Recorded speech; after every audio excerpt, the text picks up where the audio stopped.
Syederun, pejabat kesehatan Texas, Amerika Serikat mengatakan bahwa seorang pasien yang didiagnosis dengan cacar monyet atau monkeypox telah meninggal. Itu menjadi kematian pertama di Amerika Serikat akibat virus monkeypox.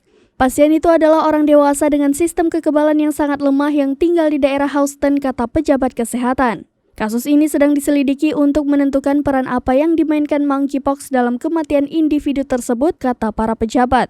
Monkeypox umumnya tidak mengancam jiwa, tetapi orang dengan sistem kekebalan yang lemah memiliki resiko lebih tinggi untuk terkena penyakit parah.